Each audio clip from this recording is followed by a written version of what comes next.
Hello everyone watching at home. Welcome again to another fantastic episode. Welcome to another fantastic interview session. And my name is Abisola Alawode, and I'm sure most of us can see the big man we have in the house, the great comedian we have in the house. Ladies and gentlemen, welcome Mr. Kenny Blaq. Yes, so we're here. Yes. Most of you know Kenny Blaq. I don't need to do plenty intro for you for who this man is. Anyone who knows Nigerian entertainment, anyone who knows comedy, anyone who knows music in the industry would know who Kenny Blaq is. But for the benefit of those who are just seeing him for the first time, Kenny Blaq is one of Nigeria's top comedians. Not just a comedian, but he's a music comedian. I'm right. Yes, so yes, you're right. He's a music comedian who has, in a short time, let me just say in a short time, who has risen to the top, not by any underground, any on the gym moves, but by the sheer force of his talent. Anyone who has seen Kenny Blaq perform always has something positive to say. So guys, please do not forget to invite your friends, your neighbors, your uncles, your aunties, everyone watching. All the people that have mentioned Kenny Blaq to you, those that have seen the joke on Facebook, on Instagram, that says this guy, man, is the funniest thing ever. Go and knock on their door now. Go and call them. Start calling them on the phone. That he is live on Nigerian Facebook. And tell them to prepare their questions. It's going to be an interesting session. Like I always say, guys, make sure you join Kenny Blaq. Yes, so Morga. Nice. Welcome, man. Welcome. Okay, yes, so let's talk. Your name is Kende Otolorin. Yeah. I used to know somebody named Otolorin. His name is Imam. I don't know if... I think his dad was a local government chairman. We went to school together. Imam Otolorin? Yes. No, I don't know him. I don't. At all? At all. Oh, okay, it's fine. That's fine. So, Kenny, how did you start to the game? Man. Tell us your story. How did it happen? I can't explain how I got here. Okay. I can't explain how I became Kenny Blaq. But I think if there is one word I will use, I think it would be grace. Okay. Because 2008 when I started, it was like a child's play. I just wanted to do it for fun, just to make people happy because I love making people happy. But I've always wanted to be a musician with a live band, you know, sing, go to shows, play shows. I used to sing with some Yoruba juju band called, name it. I used to work with a lot of them, Shilo, Ajogba Jesu, all of them, a lot of them. Are you serious? All those, a lot of them back then, Dari Melody, Alakpala, I was in all those backup. I was in all those backup for them, and that let me create the stage presence for me. So I would always do the studio performance before they come up on stage. So, and in our spare time, I crack them up. I play around, turn a lot of songs around. So 2008, I'm looking about 2002, 2002, 3 or something. So that was when I did all those juju music. In 2008, somebody walked up to me and he was like, "How this the way they do for house? Come on, you can try it on stage. You can do something." I said, "I don't know." So August 9, 2008, I went on stage for the first time. Okay. As a comedian? As a comedian. Okay. So, but then I was this clown. I was one guy painting his face, putting clothes in his stomach, wearing relatable shoes. I was the Baba Salah. In fact, you could call me at the Meru. At that point, I was putting a lot of things in my body. And I wanted to make people laugh before I say anything. So that was how I started. And the first joke I wrote, I tried to write a joke, and I realized the fact that I was writing a musical joke. Oh, okay. I said, okay, let me try it. And I tried it, and a lot of people liked it. And that was how music comedy started for me, because I got more ovation than the normal stand-ups I was doing. So okay, I said to myself, I think this is my selling point. So I found my selling point then, and I stick to it, and today we are here. Oh, okay. So you didn't have anyone who was doing that you wanted to look up to? Or I have. Yeah, I had, though. In fact, I still have right now. Likes of people like Baba Salah. Okay. Baba Salah did music comedy back in the days. Then Big Adeboye. Okay. I used to watch Fumoton, you know, then Fumoton. Okay. Then I started seeing people doing music comedy real life. Okay. Right now, not the icons who passed away. Sorry, I said passed out. No, who passed away. So I started seeing people like Julius Agu. Julius Agu had a band. Okay. So remember I said I wanted to have a band and sing. But I saw a comedian who has a band, who's got a band, who perform with his band and sing and do comedy. So I like that. I wanted to be that kind of person. And CD John also came and was also doing music comedy. So I already started doing music comedy before I met CD John. So I realized that this person is doing something really related to my type of comedy. So I linked up and we started working together, and I went to Calabar Festival. I saw Julius Agopong live with his band and linked up, and that was how I met these people. So they've been doing music comedy before I started music comedy. All I can say is, I guess I just rearranged mine. I gave my own another definition entirely. Okay. So I think... So the Kenny Blaq brand of comedy is different from everything that's out there? Yes, I think it's different. But I think it's just like, I think it's music. Okay. Just like when you say music, we have different genre of music. So I think my own genre is different. Okay, let's talk about this musical comedy stuff. I for one, I'm very, it's not like I can sing or anything, but I've seen you perform at shows and get standing ovation every single time. You understand? It has never failed. Like, to the shows I've been to, it has never failed. You understand? So how do you pick your jokes? Say you're going to do it like, you're not just going to say a joke like a comedian. But you're going to add the music elements into it. How do you pick your jokes? Man, it's always crazy and at the same time amazing, because getting a musical joke, I think, is one of the toughest jokes to get. Okay. Because first of all, you need to have a story.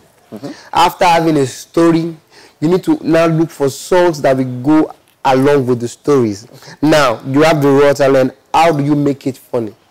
You start looking for punchlines, You look for punchlines, and you add the punchline to the music and the comedy, okay, which makes it funny.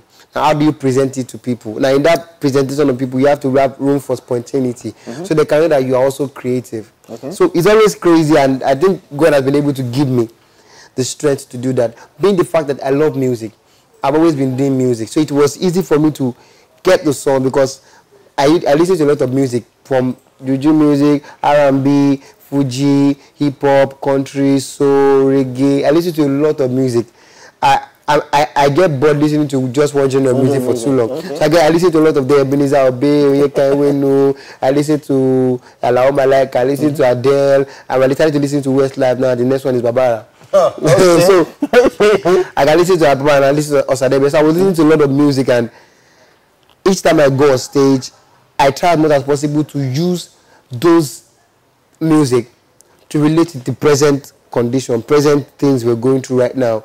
Especially maybe a song is out right now, mm-hmm, and I try as much as possible to use the genre of music going on right now. If it's trap music going on right now, I need to do something related to trap. Mm-hmm. So somebody narrating you a story with your favorite song, mm-hmm, makes you go, wow. So, so your favorite song that you're listening to it in another dimension. Somebody's creating a story out of your favorite song. Okay. So your favorite song is becoming your favorite song. Okay. So that's how I deliver my material. I pick my jokes from music, activities, my friends around me, everywhere. And when I go on stage and I crack those jokes and people give me standing ovation, I go like, wow. At the same time, after that wow, I need to go back to my senses that, okay, I have this standing ovation. How do I keep maintaining this standing ovation? I need to go back to work and do something better, mm-hmm, than what I did the last time. So, mm-hmm, maybe this time I may not get a standing ovation. I'll get a jumping ovation. They'll turn on top of their chairs. I'll be jumping up and down. Then I need to work, once I get there, I need to work on another ovation that when I crack the joke, will get a fly. Everybody on the fly. Okay. Guys, we're having another phone. Please do join in. I don't know if you know this song. This is sung by Small Doctor. Penalty. That song everywhere now, man. This man made a very, very funny video. I saw it on Instagram. Wow, I don't know about. See, first of all, that song. Ye ma sun omo ba ko je That's a street song. Yes, it's a street song. You understand? And the funny thing is, the way that song is becoming so popular that it's another topic for another day. Yeah. But you were able to do it in R&B. How did that happen? I imagine things a lot. Okay. Sometimes I wake up in the morning and I look at lyrics and I just say, imagine say lyrics na country singer. So I imagine a lot of things. I can just wake up in the morning and imagine, imagine say Adewale Ayiba and King Wasiu and they are rock stars. Mm-hmm. How would they feel? I just picture that. And sometimes when I say it, my friends usually think like, oh yeah, just the taker right now. I bring back and paper. Yeah. So I have a producer in my studio, okay, Shaba. Okay. And also a guy called Bash. Okay. So once he comes, I just call them, okay, just play keyboard, just play anything.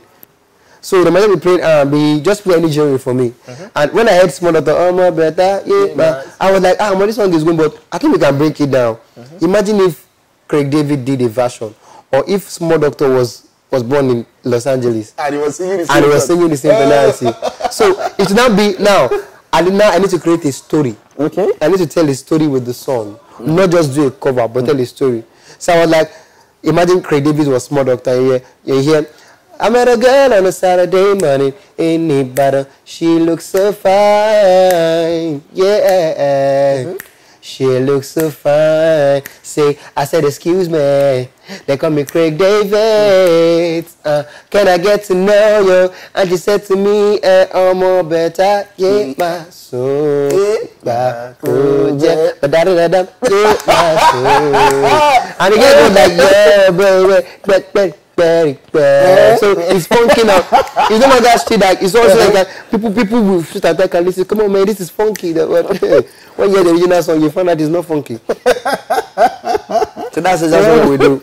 Wonderful guys. I beg you have seen my teeth a lot of times. If you are not watching this interview, I don't know what you're doing, man. Invite your friends, your neighbors, ask them to come and enjoy Kenny Blaq. He's going to brighten up your day. I can promise you that. At least I heard another one. If I continue with this, I have to say this one. There was a song about Ejiro. I think it was Two Faces song you're using for that song. For it, I still have the melody. Oh, Ejiro, I'm forgetting about those because I just do them, I just drop them. Okay. But what happened between me and Ejiro was it your last name? No. It wasn't, okay. I'm a big fan of Two-Face. Okay. I love Two-Face. So I was looking for a way to get to Two-Face. Two-Face likes me because of my jokes. And he likes, but I was looking for a way to get to Two-Face. I needed to dedicate something to Two-Face. Okay. Two-Face was the first person to wish me happy birthday 2 years ago. He did a video, happy birthday to you, Kenny Blaq, and I was like, today, next week is Two-Face birthday. What can I do for Two-Face? Okay. So I went to search for Two-Face album. From the first album to the recent album.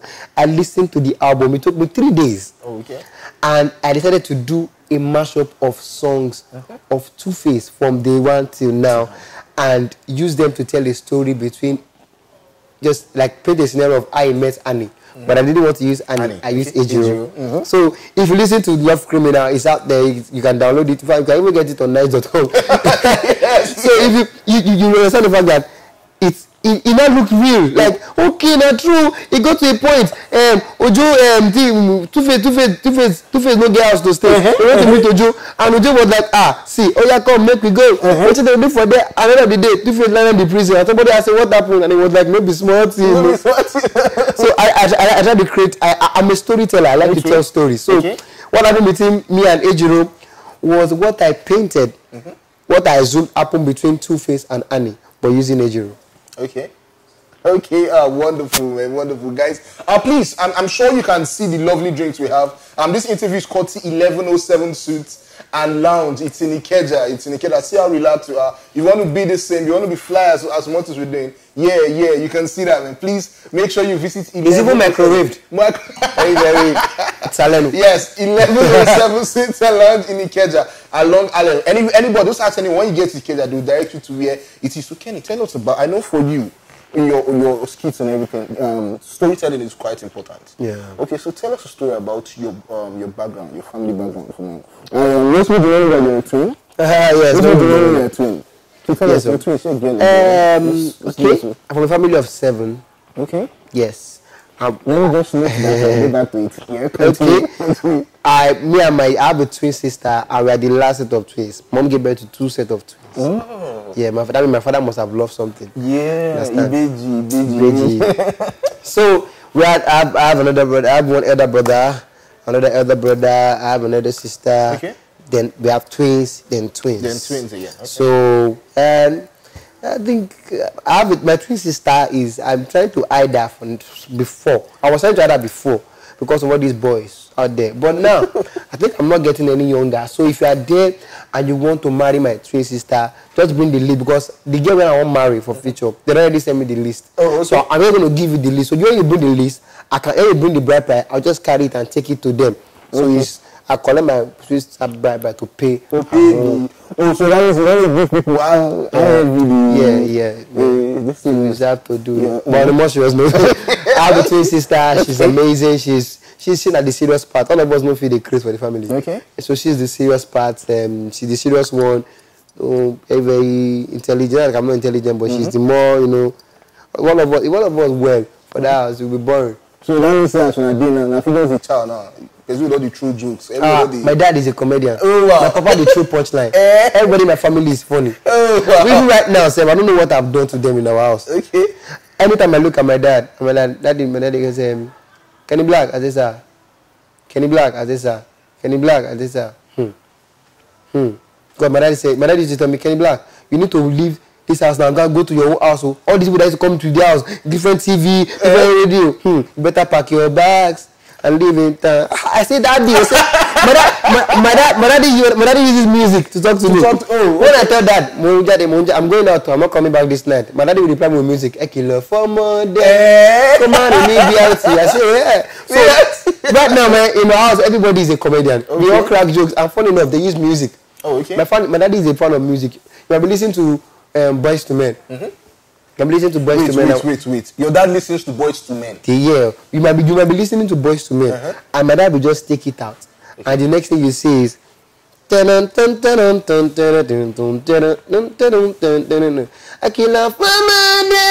daddy can threaten you with music. So my dad threaten with music. So music is back to back in our family. It runs in the family. Okay, music runs in the family. Wow, yeah. Wonderful. Guys, please make sure you join in this interview. Kenny, let me ask you a simple question. You understand, you've talked about how music runs in your family, how everybody's funny in the house. Yeah. You understand? But how do you guys then settle conflicts? In the family? Yes. Like, how do you do that?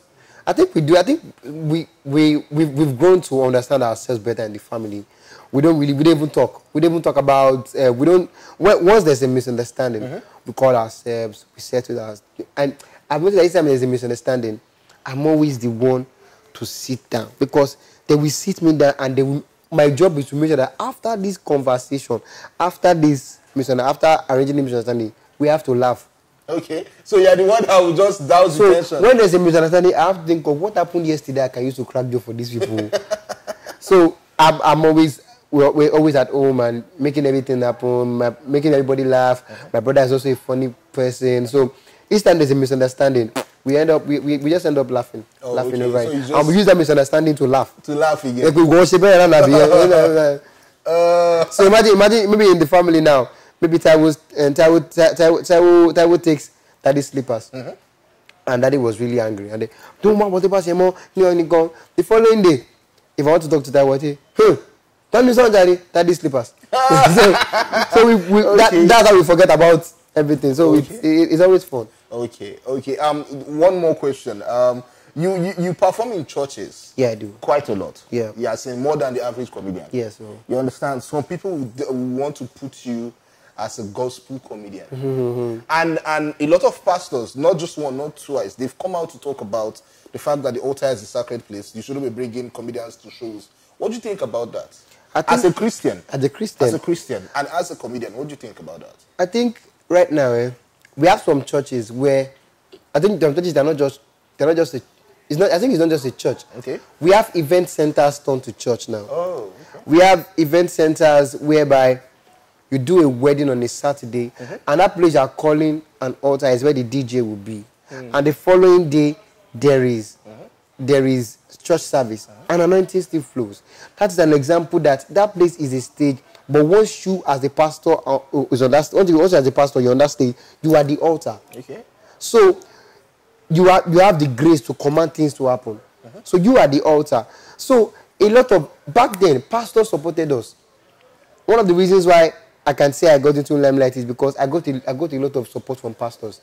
They will come into churches and make me perform. In fact, there was a church that would make me perform almost every Friday. That was how I started. That was how people got to know me in my area. That was how people got to know me. In fact, I think one of the videos that went viral, that made everybody know me, is KICC. The one that I performed at KICC, I think like 3 years ago. It was a church. They supported us. So, but I don't understand why they will say comedians are not needed in church. If the Bible says he that is in heaven shall laugh. So they should not misquote the scripture. I don't know based on their understanding, but God speaks to us in different ways. It might be a warning, and it might be misunderstanding too. So the pastors need to understand that, okay, I don't know just the pastor, I think the comedians also need to understand the kind of jokes to say in church. I won't blame the pastors because maybe the pastors are saying this thing based on a comedian who came to their church and said something and said God said when God did not say. Oh, okay. After the Bible said when the Bible did not say. And maybe was cracking jokes about pastors. Okay. So I think it boils down to comedians too. Please know the right jokes to say in church. Do not say things that you know that when you say it in church, even your conscience will be judging you. So I think that's a misunderstanding. I think there are a lot of comedians, people claiming to be comedians and going to church feeling that they can say anything that they want. Maybe somebody went to church and said the F word. Maybe somebody went to church and said shit. Maybe somebody went to church and said something. Maybe somebody went to church and said one church did this. And the church now saw the video. How can you allow a comedian come to your church and talk about our church doing this? You understand? So me, when I do my music comedy, I balance the equation. I make you see things that you believe. I'm a member of the choir, so I talk about the choristers a lot. So when I crack the joke, you say it's true that when you say that somebody took offering and carries something, you understand that kind of just say somebody, maybe a pastor was preaching and they were looking at somebody's, that's blaspheming. So I think those things are the things that should be corrected and not just be condemned. Don't just condemn comedian. Correct certain things that you don't want again. So I think it's just misunderstanding. Okay, so comedians should stick to clean jokes in church. In church, basically. Okay. So let's take a couple of comments. A lot of people, Pinky Piel, I love you, I love you, I love you. Now, they do this all the time. They don't go tell me, say I love you. And what is happening, people? I mean, ask some guy so I can crack joke now. Okay, Benny Follow says, when you distinguish yourself with a niche, you will surely succeed. Thumbs up, Kenny Blaq. Thanks, boss. Thanks. Okay. SM Keme says, I just finished watching one of your comedy shows, and believe me, it is skyrocketing. How do you deal with comments like that? I'm sure, as a star, like walking on the streets and people come to you, do all stuff. How do you deal with that? Whenever no woman now don't come, Kenny Blaq. No woman, no cry. Even Bob Marley. I try as much as possible too, because I think I get more love from the people of my age brackets, people older than me a little, the youth especially. But guess what? These days, I actually get love from people who tell me my mom is a big fan, my dad is a big fan, and you see those guys on the street and you're like, hey, Kenny Blaq, can I have a picture? I love you, I love you. What else can you do? Not to love them back, but to make them understand that this love can be wicked. It's not that kind of love you're talking about. If you want me to love you that way, then you want me to grow. Because I need to focus on making you proud more, making you love me more. So sometimes I get, Kenny Blaq, I want us to, I love you, and I saw you in my dreams. You're my future partner. I said, let the future comes. For now, let's talk to Drake. Let's leave future out of it. So let's leave future out of it. Let's talk about now, and it will grow later. So I think I have a better way of talking to those people, and they understand me. And I still love them. I love them from the kidney of my esophagus. Okay, you have your answer. Omogai. That's the guy's name. Omogai. He says, you are so amazing, Kenny. God will continue to strengthen you. Amen. Melody Naji loves your voice. Mary Ayeni says, you are the best. Amen. When you say you are the best, would you consider yourself amongst the crop of comedians we have out there? Nobody is the best, though. I think God is the best. But we're all trying. I think if you say I'm the best I can do is to accept it. But I try as much as possible not to let it get into my head. Because when you say I'm the best, I want to look at that thing. Okay, why are you saying I'm the best? And when you give me reasons for you saying I'm the best, I go and do more so I can be the bestest. So anytime they tell you the best, ginger for the ginger for me. Ginger. Okay, Valentine Ifeanyi again says, Bia, if this guy not sing, I go change him phone now. Now Valentine, I had the follow talk now. You understand? He's going to do that. Don't worry, just calm down. We did. Nothing happened. Okay. People said they love your joke. This is from Victoria DBC. Yes. It is quite unfortunate that I don't know you too well. I'm wishing the best life can offer you. So now to people who say they don't know who Kenny Blaq is, how do you react? Like July 23rd, Echo Hotel, 6 p.m. is my first comedy show ever, Oxymoron of Kenny Blaq. Come see me do 1 hour non-stop performance, and you get to know me more. In fact, you won't just know me, you will love me. You will want to take me to Mama. Hallelujah. Amen. Thank you too. Okay, Samuel Ozon says, nice Nigi. I like that your twin sister. Nice Niji, my brother. Focus on yourself. For now, my twin sister is not available. She's not on any but you don't say me the bring list. I say let me give them list. Bring list first. Let us see. Like, because apart from the list, even you need to know if you are fit to present the list. And then the rhyme now. Okay. So our guy is back again. He says, Kenny Blaq, can you tell us your state of origin? 4 bottles. Okay, let's. I'm from Ogun State. Okay. What part of Ogun State? Owu, Abeokuta. Okay. Okay. Not far from the island. So. Which island? Owu Island. Look at this man. Okay. Keshi Territory says, I love listening to your voice. Keshi. Okay. Because I was thinking it was Your Excellency. No, Your Excellency. No. Now, his name is Keshi. Tell me Keshi. Okay, let's leave Keshi. Let's just use Keshi. Keshi, okay. Let's leave Keshi. Yeah. He says he loves you. You're a very funny comedian. You are going places. Please tell me where I'm going to. That's the problem. Don't tell you are going places, you're lost. No Google, no map, nothing. Tell me where I'll go places. Somebody said you go places then. And believe me when I said amen, I went to places. When the pastor said you are going wait. There is no place in Lagos that is Tabotabon. Who told you there's no place in Lagos that is Tabotabon? There is Tabotabon. Yeah.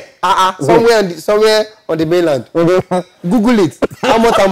No, okay. Let's do like a Nigerian who needs money. More bet. How much? I know for bet. How much? No bet money. That's something. Are you serious? Tabotabon now. Hey, okay. Osino Chooks is asking, why do you always smile on stage? And he's asking what tribe are you? You just answered. But just why do you always smile on stage? And he's watching from Dubai. Hey, Shea Anti-Boss Khalifa. I smile on stage. I don't know. I've never noticed that. I've never realized I smile on stage. Okay. But the excitement of being on stage alone, as in, it gives me joy. Like, seeing how many people they sit down, they work like this. Seeing how many everybody they give this attention. So I don't see myself like a blown. I see myself as someone. I never been blue. Even when I was on AY Live, I see myself as I think this might be an opportunity for me too. I see every stage as an opportunity. So when I see the love that people give me, I just smile like, God, now you.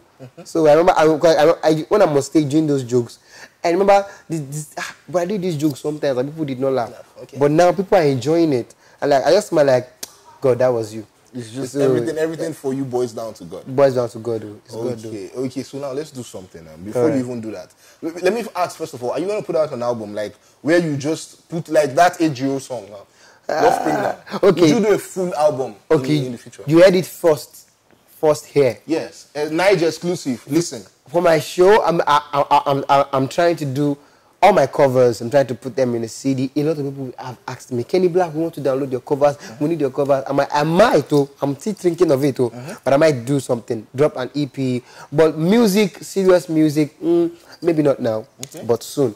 But for all of you who wants to hear me sing all my covers, an EP, don't worry, just come for Oxymoron of Kenny Blaq. I have something for you. You have Oxymoron of Kenny Blaq. That's a very, very, very, very, very, very dynamic name. You tell us why you even where that came about. Okay, no problem. We'll talk about that. Okay, so Olayinka Adams is watching from Canada. Okay. She's asking, when are you coming to Winnipeg in Canada? When are you come Canada? Guess what? I'm coming to Canada next month. Okay. That is July. I'm coming to Canada next month. I think second week next month. I'm coming with Akporo. I'm coming with Flavor. I'm coming with the Oni of Ife. So you can just check my wall. I just posted the artwork. Canada. I think it's Canada at 150. I will be there Canada at 150. So let's have fun together. Okay. So you heard it here. Olayinka Adams, you should pay us. You should pay us for doing this advert. A lot of people are still talking. You understand? They're asking. Yakubu is asking, how old are you? Ancient of days, as old as you are, as old as you are, you will never change. Hallelujah. I think I was born. Hey, let me just say I was born in 1992. Let's just end it there. So we'll figure it out. You was born in 1992. September 30th, 1992. 6 years. September. September 10. Yeah. September 10. September 10. That's the ember month. We make the bar. Great people are born in September. Yes, guys, thank you very much for joining us. It's been a wonderful show. We wish we could stay here all day, man. We've been having a wonderful conversation. You understand? And I'm sure Kenny Blaq feels the same too. We've been having fun. Thank you to everyone who's dropped their comments. Again, we have to apologize for the sound issues we had earlier in the show, but you can see now that everything is working fine. Thank God. So please do not forget that Night.com is the #1 online media in the country. Do not forget that you can advertise your product on this show. You understand? Anything you want to sell, anything you want to sell, this is where your market will sell. Night.com is the place for you. Please do not forget, how can you do this? Just send a mail to ads@corp.night.com. That email address should be scrolling on your screen presently. Is ads@corp.night.com. We have the very, very friendly rates. And let's not forget, this interview is called C1107 Suites and Lounge in Ikeja. Man, see how chilling we are, man. See how we're chill. Just make sure you come and support the brand. Kenny, before we go, this is Night.com TV. All right. You understand? We are partners with you, and we will always support you, man. Thank you. But before we go, why don't you just give us, I want to say a freestyle. You understand? A little freestyle. I think I need to make a phone call. Hello, baby. Your ex called me. He said he's coming over to make me pay for all the things he's done for you. I've been waiting. His number ain't going anymore. If you get away, I can reach him. I wanna let him know that I jeku ya nyoche, baby. I jeku ya nyoche, baby. Eni toto ni no tinti no deni. I jeku ya nyoche. I jeku ya nyoche, baby. You be man with the beat, woman. You be moo. Yeah, moo. Big one. Guys, Kenny Blaq, before we go, let's tell the people. A lot of us have seen your social media handles. Some of them want to invite you for shows. Yes, so. Comment, and how can they get out? Okay, my Instagram was hacked, so I cried. I think either I cried or shed tears. I can't remember if I cried or shed tears, but it was water. So I'm trying to get my followers back. So please follow me on Instagram at Kenny BLAQ MCFR. I reply DMs all the time.